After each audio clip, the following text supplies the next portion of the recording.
Lily Carter wiped down the sticky counter for the third time that morning, her lower back aching from the overnight shift at Romano's diner. The clock showed 6:47 a.m., which meant she had exactly 13 minutes before her second job started.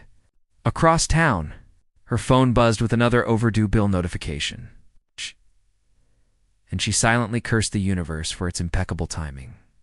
She grabbed her worn leather bag, stuffed with resumes she'd been carrying for weeks, and rushed toward the door. The morning air hit her face like a cold slap, reminding her that winter didn't care about her problems. She clutched her coffee cup tighter. The only luxury she allowed herself these days, the sidewalk was crowded with business people and expensive coats, their faces buried in phones, completely unaware of anyone around them. Lily weaved through the crowd, her sneakers squeaking against the wet pavement. That's when it happened. She collided hard with someone's chest, her coffee exploding like a brown volcano all over a crisp white shirt. The cup clattered to the ground, rolling sadly into a puddle. "Oh no, I'm so sorry," Lily gasped, looking up at the man she'd just drenched. He was tall, maybe in his early 30s, with dark hair slightly too, long to be corporate and eyes that were surprisingly calm despite being covered in hot coffee. "The stranger in casual clothes, it's fine," the man said, pulling his shirt away from his skin. "Really, don't worry about it." But Lily was already digging through her bag for napkins, her face burning with embarrassment. "I'm such a mess. Here, let me help." She started dabbing at his shirt, which only seemed to spread the stain further. "Honestly, it's okay," he repeated, gently stopping her hand. "I have plenty of shirts." Something about the way he said it made Lily pause. She looked at him more carefully. His jeans were simple, his jacket ordinary, but there was something about his watch that caught her eye. It looked expensive. Too expensive. "Wait a second," Lily said, stepping back. "You one of those guys?" "What guys?" Nathan asked, genuinely confused. "Those scammer guys who pretend to bump into people and then claim they need money for dry cleaning or whatever." Her voice grew louder. "I've seen the videos online. You probably have a whole crew watching right now." Nathan's eyebrow shot up. "I assure you, I'm not scamming anyone." "That's exactly what a scammer would say," Lily shot back, crossing her arms. "Look, I don't have money for your fake dry cleaning bill, so just move along." Small smile played at the corner of Nathan's mouth. "I wasn't going to ask you for money. I was actually going to offer you some." The accusation, Lily's eyes narrowed. "See, that's even more suspicious. Nobody just offers strangers money unless they want something." "What if I told you I heard you talking on the phone earlier about needing a job?" Nathan said calmly. Lily's blood ran cold. "You were listening to my private conversation? That's creepy and illegal." "You were talking pretty loudly at the diner counter." "I was 2 stools down having breakfast," Nathan explained. "I couldn't help but overhear that you're looking for work. So what? You're some kind of job fairy who appears when people need employment." Lily's sarcasm was thick enough to cut. Nathan reached into his jacket pocket, and Lily instinctively stepped back. He pulled out a business card, holding it between 2 fingers. "Nathan Pierce. I run a tech company downtown. We're actually looking for someone with your energy." Lily snatched the card, studying it like it might bite her. The logo was sleek, the paper thick and expensive. It looked legitimate, but she'd learned the hard way that appearances could be deceiving. "Pierce Technologies," she read aloud. "Never heard of it. We keep a low profile," Nathan said. "But I promise we're real. You can look us up." "Okay, let's say I believe you," which I don't. "Why would a tech CEO be eating at Romano's diner at 6 in the morning and wearing regular person clothes?" Nathan shrugged. "Maybe I like their pancakes. Maybe I don't always want to wear a suit. Maybe I'm tired of people treating me differently." Because of what I do, the unexpected offer, Lee studied his face, searching for signs of deception. His eyes were steady, honest, even. But she'd been fooled before by kind faces and empty promises. "What kind of job are we talking about?" she asked cautiously. "Personal assistant." "You'd help manage my schedule, coordinate meetings, handle correspondence." "The pay is competitive, and we offer full benefits after 30 days. Lily laughed bitterly. "Right. And I'm supposed to just show up at your office because a stranger I assaulted with coffee told me to." When you put it that way, it does sound absurd, Nathan admitted. Wow. How about this? Come by tomorrow at 10. Bring your resume. You don't like what you see, you walk away. No obligation. And if this is all some elaborate scheme, then you'll have a great story about the time you almost fell for the world's most complicated coffee scam, Nathan said with a grin. Despite herself, Lily felt her lips twitch into an almost smile. There was something disarming about this man. Something that made her want to believe him, even though every survival instinct screamed not to. I don't even know if I'm qualified, Lily said quietly. I've been a waitress for 4 years. I dropped out of business school when my mom got sick. Not exactly executive assistant material. Nathan's expression softened. You handled a crisis. With grace just now. You're protective, quick-thinking, and not afraid to speak your mind. That's exactly what I need. Someone real. A risky decision. Lily looked down at the card in her hand, then back at Nathan. The morning sun was rising behind him, making him look almost angelic despite the coffee stains spreading across his chest. She thought about her empty bank account, the stack of bills on her kitchen table, the resume she'd handed out to 17 places without a single callback. Fine, she heard herself say tomorrow at 10. But if this is a scam, I'm bringing my brother and he's really big. Fair enough, Nathan said, extending his hand. It was nice colliding with you, Lily Carter. She shook his hand, surprised by the warmth of his grip. How did you know my name? Your name tag. He pointed to her diner uniform, barely visible under her jacket. You might want to change before tomorrow. As Nathan walked away, disappearing into the crowd of mourning, commuters Lily stood frozen on the sidewalk. She looked at the business card again, then pulled out her phone to search for Pierce Technologies. The results made her heart skip. Articles about tech innovation, charity work, a young CEO who'd built an empire by age 30, and there in a photo from some gala event was the same face she'd just been yelling at. Nathan Pierce wasn't a scammer. He was one of the richest men in the city. Lily had just called a billionaire, crook, and assaulted him with coffee. She couldn't decide whether to laugh or cry, so she did both, standing there on a busy sidewalk while people rushed past. Tomorrow would either change her life or confirm that the universe really did have a sense of humor. Either way, she was going to need a better outfit. Lily stood outside Pierce Technologies' headquarters, staring up at the glass tower that seemed to pierce the clouds. She'd changed her outfit 4 times that morning, finally settling on a navy blazer she'd borrowed from her roommate and black pants that were slightly too short but passable. Her portfolio of resumes felt pathetically thin in her hands. The lobby was all marble and chrome, with a waterfall feature that probably cost more than her yearly rent. A receptionist with perfect hair and a headset smiled politely. Can I help? You. I have an appointment with Nathan Pierce, Lily said, trying to sound confident. The receptionist's smile faltered slightly. You mean Mr. Pierce? Do you have a confirmation number? He told me to come at 10. I'm Lily Carter.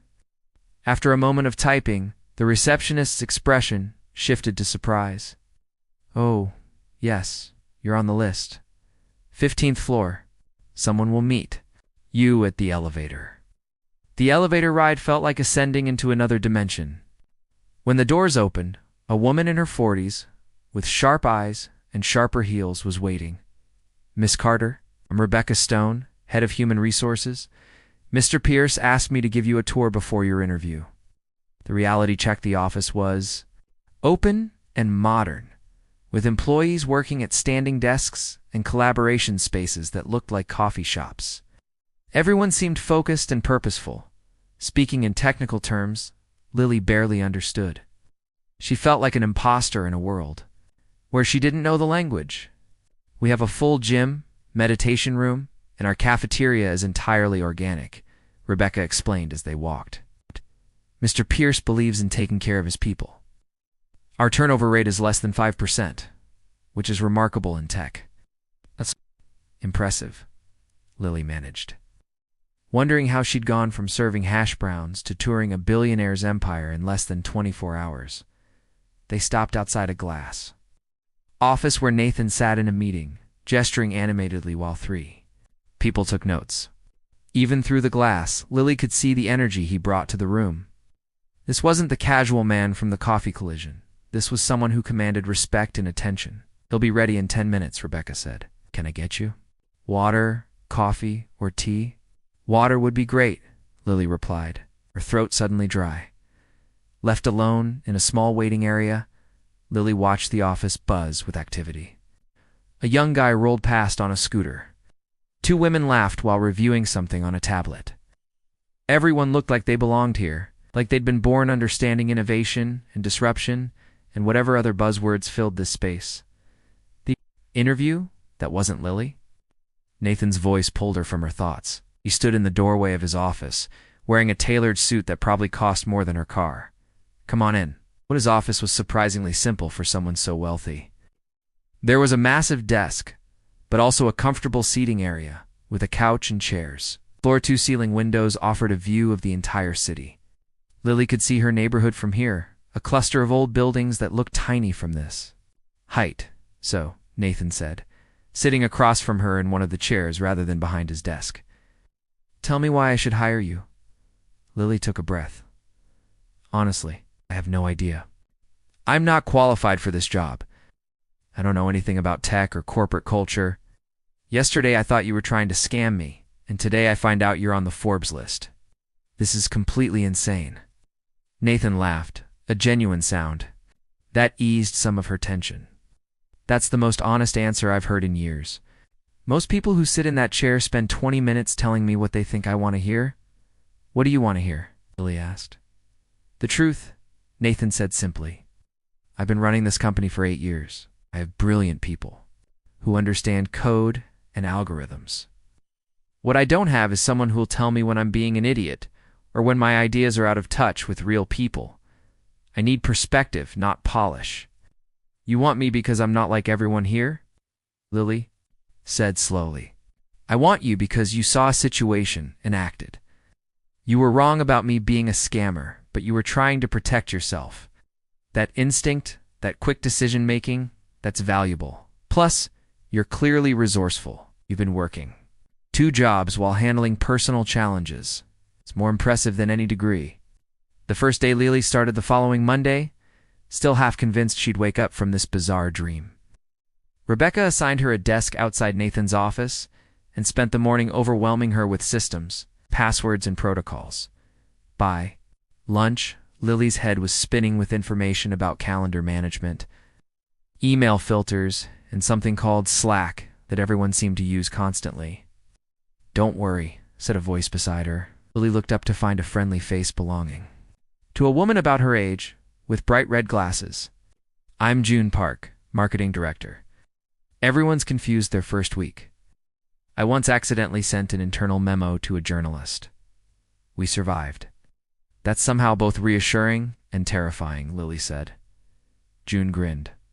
"Want to grab lunch? I'll give you the unofficial tours and tell you which meetings are actually important versus which ones could have been emails." Over sandwiches in the organic cafeteria, June filled Lily in on office dynamics. Nathan's different from most CEOs. He actually cares about people, which is rare. But some of the senior team came from bigger corporations. They're not all thrilled about his management style. "Like who?" Lily asked. "Victoria Chen, our CFO. She's brilliant, but very old school. Thinks Nathan's too soft. Then there's Derek Hammond in operations. He's been here since the beginning and gets territorial about access to Nathan. As if summoned, a man in his late 40s approached their table. "You must be the new assistant," he said, looking Lily up and down with barely concealed skepticism. "Derek Hammond. Hope you last longer than the previous 3. "3?" Lily repeated. "Nathan tends to hire people with potential rather than experience," Derek said with a thin smile. "It's admirable, but not always practical. Don't take it personally when it doesn't work out." The charity event 2 weeks into the job, Lily was starting to find her rhythm. She'd figured out Nathan's preferences, learned to anticipate his needs, and even contributed ideas during brainstorming sessions. Nathan treated her like a colleague rather than an assistant, asking her opinion on everything from product designs to company culture initiatives. "We have the charity gala next Friday," Nathan said during their morning meeting. "It's our annual fundraiser for youth education programs. I know it's last minute, but I'd like you to come. Help coordinate things. On the ground, a gala. I don't exactly have gala attire, Lily said. Nathan waved his hand dismissively. Company card, get whatever you need. This event raises over $1 million every year. It's important to me. The gala was held at a historic hotel downtown, with crystal chandeliers and a string quartet. Lily wore a simple black dress that June had helped her choose, feeling both elegant and completely out of place among women dripping in diamonds and designer labels. Her job was to coordinate with vendors, manage the silent auction items, and ensure everything ran smoothly. She spent the evening moving between the kitchen, registration desk, and main ballroom, solving small crises and keeping detailed notes around 9 o'clock. She was checking inventory in a back room where auction items were stored when she heard voices outside the door. The donations are coming in strong, someone said. It sounded like Victoria Chen. But I'm concerned about the cash handling procedures. Everything's locked down, another voice replied. Derek Hammond. Only authorized personnel have access. Lily didn't think much of it, focused on counting gift baskets and luxury packages. But when she returned to the main event an hour later, there was tension in the air. The accusation, Ethan pulled her aside, his face serious. We have a problem. $10,000 in cash donations is missing from the secure lockbox. Lily's stomach dropped. Missing? How is that possible? That's what we're trying to figure out. Victoria and Derek are reviewing the security footage now. He paused, and something flickered in his eyes. Doubt? Concern? Lily, I need to ask you something. Did you go near the donation table tonight? I was all over the event, Lily said. I might have walked past it, but I never touched the lockbox. I didn't even know where the cash was being kept. Becca appeared, looking uncomfortable. Mr. Pierce, the footage shows Lily near the donation area around the time the money went missing.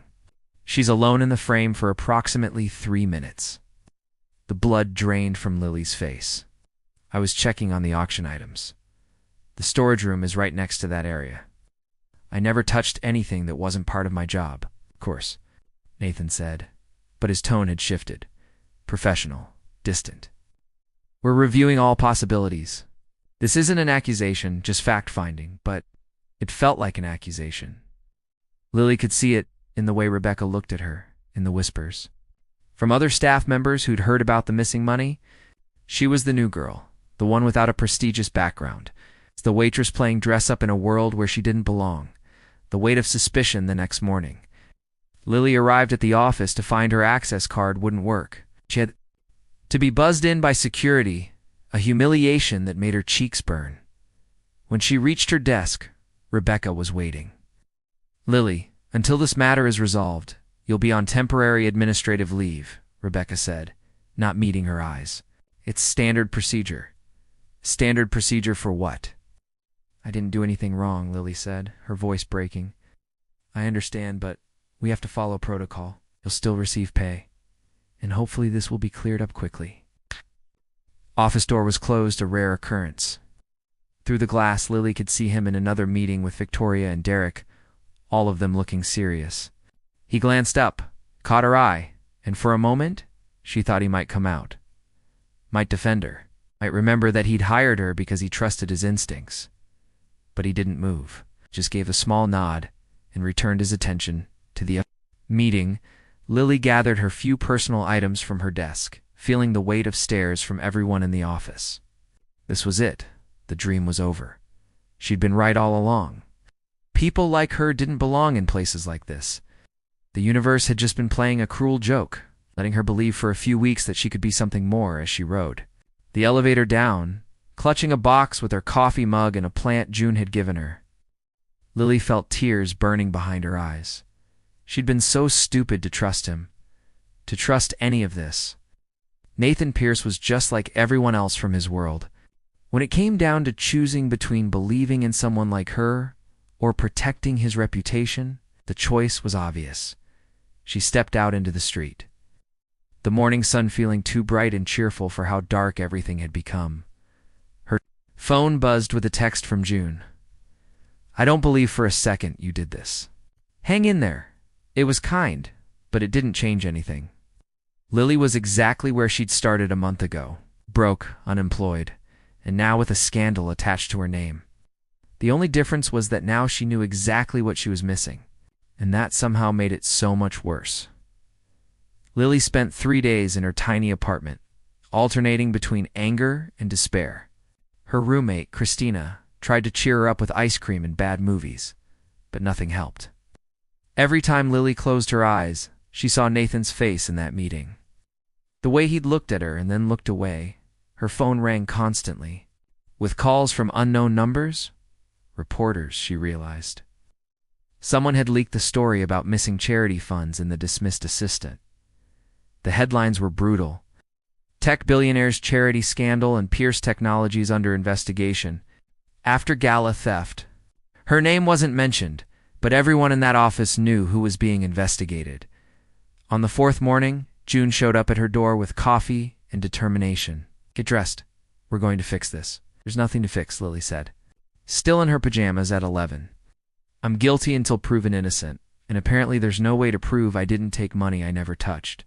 Actually, there might be, June said, pushing past her into the apartment. I've been doing some digging. Security footage has a gap, 20 seconds, where the camera feed cuts out right before you appear in the frame. That's not a coincidence. Ah! Lily's? Heart jumped. Someone tampered with the footage. That's what I think. But I'm in marketing, not it. We need someone with access to the full system. June pulled out her phone. I know a guy in our security department who owes me a favor. He's willing to look deeper, but it has to be off the books. If Victoria or Derek find out, he could lose his job. Why are you doing this? Lily asked, feeling tears prick her eyes. You barely know me. June's expression softened. Because I've watched you work. I've seen how you treat people, how hard you try. And because I've also watched Derek undermine Nathan for years. He hates that Nathan makes decisions based on character instead of credentials. You represent everything Derek despises about Nathan's. Leadership style, the investigation Marcus Webb, the security analyst, met them at a coffee shop far from the office. Was young, maybe 25, with nervous energy and quick fingers that drummed constantly on the table. I could get fired. For this, he said, opening his laptop. But something's been bothering me about that footage. The timestamp shows continuous recording, but when I looked at the metadata, there's a discrepancy. Turned the screen so they could see. Someone with administrative access edited the sequence. They cut 20 seconds and stitched it back. Together so smoothly that it looks continuous, unless you know what to look for. Who has that kind of access? Lily asked. Only 5 people. Nathan, Victoria, Derek, Rebecca, and me. And I know it wasn't me. Marcus typed rapidly, pulling up more data. But here's the interesting part.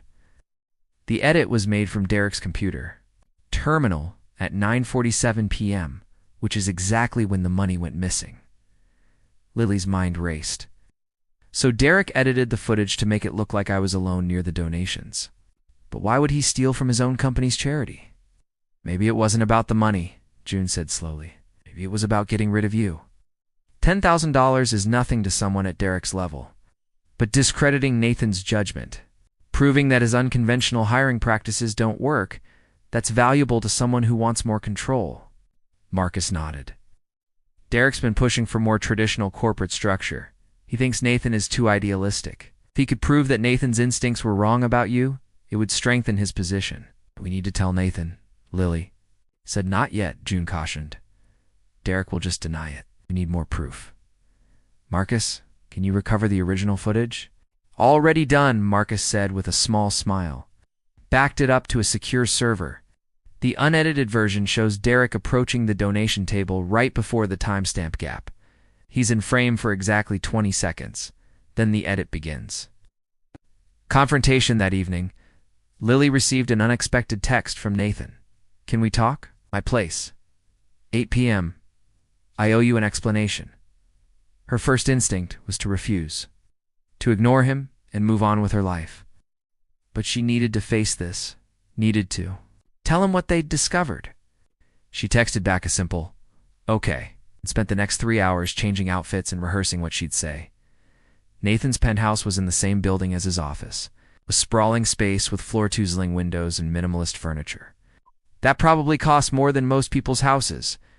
He answered the door in jeans and a sweater, looking tired and somehow younger without the corporate armor. "Thank you for coming," he said, stepping aside to let her in. "I wasn't sure you would."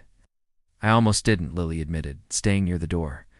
"But I need you to know something. I didn't take that money. I would never betray your trust like that." "I know," Nathan said quietly. "I've always known." The words hit Lily like a physical blow. "Then why did you let them suspend me? Why didn't you defend me?" Nathan ran a hand through his hair, a gesture of frustration she'd seen many times in their brief time working together. "Because I was trying to protect you." Victoria and Derek wanted to involve the police, to make this a legal matter. I convinced them to keep it internal, to give me time to investigate properly. But I had to. Appear neutral, had to follow procedure, or they would have pushed harder. "So you sacrificed me to buy time?" Lily's voice rose. "Do you have any idea what these past few days have been like? The reporters, the whispers, the feeling that everyone thinks I'm a thief? I know, and I'm sorry I handled it badly. I thought I was doing the right thing, but I should have trusted you more publicly. Should have stood beside you instead of hiding behind corporate policy." Nathan stepped closer. "Lily, from the moment I met you, you've challenged me to be better, to see beyond the surface. The first time you really needed me to do that, I failed." The truth comes out before Lily could respond. Her phone buzzed. A text from June. Derek just accessed his terminal again. "Marcus is watching. Whatever he's doing, it's happening now." "We need to go to your office," Lily said urgently. "Right now." Nathan didn't question her, just grabbed his keys. They took his private elevator down to the 15th floor, arriving to find it dark except for the glow of computer screens. Voices drifted from the conference room through the glass wall. They could see Derek and Victoria in heated discussion, papers spread across the table. "The board meeting is tomorrow," Victoria was saying. "We present this as a pattern of poor judgment. The failed assistant hire, the security breach, the negative publicity. We have enough to push for restructuring Nathan's decision-making authority." Derek nodded. "And once the board limits his power, we can actually run this company properly. No more hiring waitresses, no more gut feelings over credentials. Real corporate structure." Nathan's jaw tightened. Lily put a hand on his arm, stopping him from bursting in. "Wait," she whispered. "Let them finish." "What about the money?" Victoria asked. Derek shrugged. "It's in a safe deposit box under a false name. Once this settles down, I'll quietly return. It through an anonymous donation. No one will ever connect it to me. The important thing is that we've exposed the flaw in Nathan's leadership." "That's not leadership, that's manipulation," Victoria said, but her tone was uncertain rather than accusatory. "It's necessary," Derek insisted. "Nathan's brilliant with vision, but he's naive about people. He needs guidance, structure. This company is too important to be run on instinct in charity cases." Lily felt Nathan trembling with rage beside her. She squeezed his arm, then pulled out her phone and started recording. Marcus emerged from the shadows near the server room, his laptop open, also capturing everything. "I think we've heard enough," Nathan said loudly. Pushing open the conference room door, the reckoning Derek and Victoria spun around, shock painted across their faces. Derek recovered first, his expression shifting to calculated innocence. "Nathan, what are you doing here so late?" "Listening to you admit to embezzlement, evidence, tampering, and conspiracy," Nathan said coldly. "Marcus, tell me you got all of that." Marcus stepped forward, turning his laptop around. "Every word. Plus the original security footage showing Derek at the donation table and the metadata proving he edited the recording from his terminal." Victoria stood abruptly. "Nathan, I swear I had no idea about the theft. I thought we were genuinely investigating a security breach. Derek told me the evidence against Lily was solid, but you were willing to use it to undermine me," Nathan said. "To restructure my authority. That's not innocent, Victoria." "You've been making emotional decisions," Victoria shot back. "Hiring people based on feelings rather than qualifications. running this company like a charity instead of a business. The board has concerns, legitimate concerns, then they can raise them legitimately, Nathan said. Not through manufactured scandals and frame jobs. Derek, you're fired, effective immediately. Security will escort you out, and yes, we will be pressing charges. Derek's face flushed red. You're making a mistake. That girl is a nobody. She doesn't belong here. I was trying to save you from your own weakness. My weakness? Nathan's voice was dangerously quiet. Believing in people is not weakness. Lily has more integrity in her little finger than you've shown in 8 years. She saw a situation and acted to protect someone, even when she was wrong about the threat. You saw an opportunity and acted to protect your ego, hurting an innocent person in the process. That's the difference between us, he turned to Victoria. You have until tomorrow morning to decide if you're with me or against me. If you have concerns about my leadership, bring them to me directly. But if you ever participate in something like this again, you're done. Victoria nodded stiffly and left the room without another word. Security arrived to escort Derek out, and for a moment, there was silence. A new beginning. Nathan turned to Lily, his eyes searching her face. I'm sorry for doubting you, even for a second. For not protecting you the way you deserved. You were right to be angry. Lily felt tears threatening, but held them back. You really thought letting them suspend me was protecting me? I thought if I gave Derek enough rope, he'd hang himself. I had Marcus investigating from day one, but I needed solid proof before I could act. I never imagined it would hurt you this badly. That was short-sighted and cruel, and I take full responsibility. Should have told me, Lily said. Should have trusted me with the truth. You're right. I'm used to handling everything alone, to protecting people by keeping them in the dark. But that's not fair, and it's not trust. Nathan stepped closer. Can you forgive me? Lily looked at him, really looked at him. Past the wealth and the power, and the perfect exterior, she saw exhaustion and guilt and something else. Hope. I can forgive you, she said slowly. But things have to change if I come back. We're partners. It means honesty, even when it's uncomfortable. Even when you think you're protecting me. Deal, Nathan said immediately. Come back, please. The office isn't the same without you. I'm not the same without you. Nathan, Lily began, but he held up a hand. Let me finish. These past few weeks working with you have been the best of my career. Not because you're good at scheduling or email management, though you are, but because you see me as a person, not a position. You challenge me, make me laugh, call me out when I'm being ridiculous. I hired you because I saw something special. I was right about that, even if I failed you afterward. Marcus cleared his throat awkwardly. I'm just going to take my evidence and go file some reports. Pretend I'm not here. After he left, Lily and Nathan stood in the dark conference room, the city lights twinkling through the windows behind them. There's something else I need to say, Nathan continued, his voice softer now. Maybe it's too soon. Maybe I have no right after what I put you through, but I can't keep pretending. Lily, somewhere between you assaulting me with coffee and defending my honor to my CFO, I fell for you. Completely. It terrifies me because I don't know how to do this. How to mix personal and professional, but I know I don't want to lose you again. Lily's heart hammered in her chest. You fell for me. The waitress who called you a scammer? I fell for the woman who stands up for what's right, even when it's scary. Who brings light into every room she enters. Who makes me want to be better. Not just richer or more successful, but genuinely better. He smiled. The waitress thing is just a bonus. You make incredible coffee. Despite everything, Lily laughed. This is crazy. We barely know each other. I've worked for you for like 3 weeks, and half of that, I was suspended. So let's get to know each other. No pressure, no expectations. Just 2 people seeing where things go. Nathan reached for her hand tentatively. Unless you want to hit me with your bag again, I'd understand. Lily looked at their joined hands, feeling the warmth spread through her. A month ago, she'd been drowning in bills and rejection. She was standing in a billionaire's office, holding hands with a man who'd just defended her honor and confessed his feelings. "Okay," she said, meeting his eyes, "but I'm keeping the bag close, just in case." Nathan grinned, pulling her closer. "I wouldn't have it any other way." He leaned in slowly, giving her every chance to pull back.